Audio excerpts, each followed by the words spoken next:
বাংলাদেশ গণতান্ত্রিক ছাত্র সংসদ আমরা ইতিপূর্বে 26শে ফেব্রুয়ারি 2025 আমরা ঘোষণা করেছি এবং ঘোষণাকালে আমরা আসলে ঘোষণার পরবর্তী সময়ে আমাদের প্রথম আনুষ্ঠানিক অনুষ্ঠান আজকের আলোচনা বা পরিচিতি সভা, সেখানে উপস্থিত যারা আছেন বিভিন্ন ছাত্র সংগঠন থেকে আগত সবাই পরিচিত মুখ। আমরাও দীর্ঘদিন ক্যাম্পাসে রাজনীতি করছি, ছাত্র রাজনীতি করছি।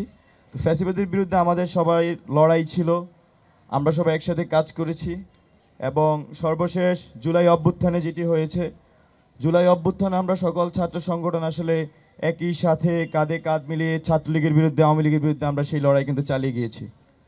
জুলাই অভ্যুত্থান পরবর্তী সময়ে ক্যাম্পাসে বিভিন্ন প্রশ্ন উঠেছে, ছাত্র রাজনীতি নিয়ে প্রশ্ন উঠেছে, ইতিমধ্যেও বেশ কয়েকজন সেই বিষয়ে প্রশ্ন উঠিয়েছেন। তো আমি এই বিষয়টি শুরুতেই ক্লিয়ার করছি, এখানে আমাদের বৈষম্য বিরোধী ছাত্র আন্দোলনের পক্ষ থেকে আমরা জুলাই অভ্যুত্থানে যেই 9 দফা ঘোষণা করা হয়, সেখানে একটি দফা ছিল 7ম দফা। সেখানে বলা হয়েছিল যে আমরা লেজুর ভিত্তিক ছাত্র রাজনীতি নিষিদ্ধ চাই। তো আমরা লেজুর ভিত্তিক ছাত্র রাজনীতি এখন আসলে আমরা চাই না, কারণ আমরা দেখেছি ছাত্রলীগ লেজুর ভিত্তিক ছাত্র রাজনীতির মাধ্যমে ক্যাম্পাসগুলোকে কীভাবে কুক্ষিগত করেছিল, সেখানে তারা কীভাবে সন্ত্রাস করেছিল, গেস্ট রুম গণরুম চালুর মাধ্যমে, জোর করে শিক্ষার্থীদেরকে প্রোগ্রামে নেওয়ার মাধ্যমে বিশ্ববিদ্যালয়গুলোতে শিক্ষার্থীদের মানবিক মর্যাদা ক্ষুণ্ণ করত। তো সেই প্রেক্ষিতে আমাদের এই যে লেজুর ভিত্তিক যে ছাত্র রাজনীতি, তার বিরুদ্ধে আমাদের লড়াই আগেও ছিল, আমরা মনে করছি আগামীতে আমাদের সেই লড়াই চলমান থাকবে।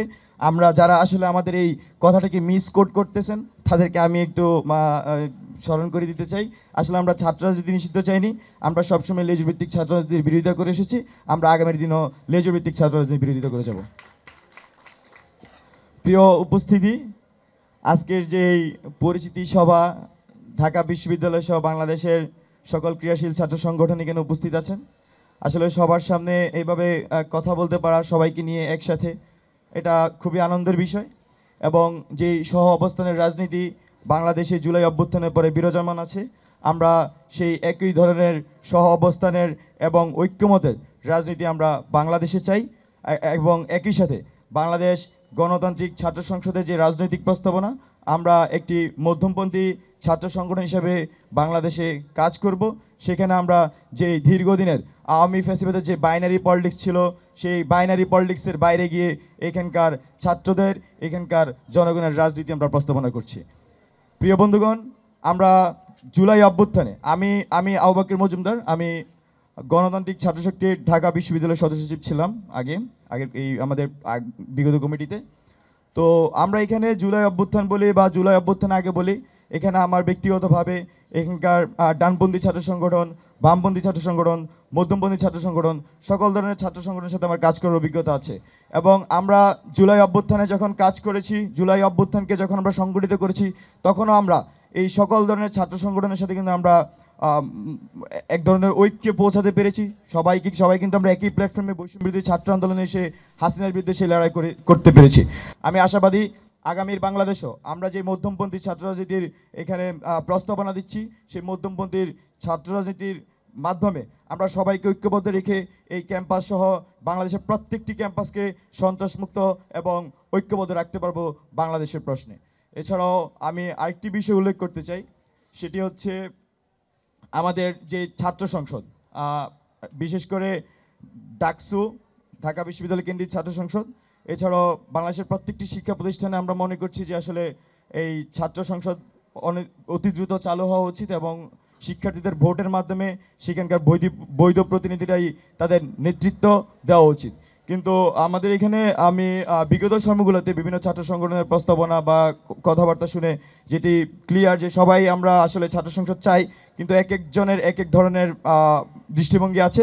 তো আমি সবাইকে অনুরোধ করব আজকের এই আমাদের পরিচিতি সভার মাধ্যমে আমরা আসলে একসাথে বসতে পারি কিনা এই বিষয়কে কীভাবে সমাধান করা যায় এবং বিশ্ববিদ্যালয়ে কিভাবে আমরা ছাত্র সংসদ ফিরিয়ে আনতে পারি, বিশ্ববিদ্যালয়ের মধ্যে আমরা গণতান্ত্রিক অবস্থা ফিরিয়ে আনতে পারি, সেই আহ্বান আমার সকল নেতৃবৃন্দের কাছে থাকবে।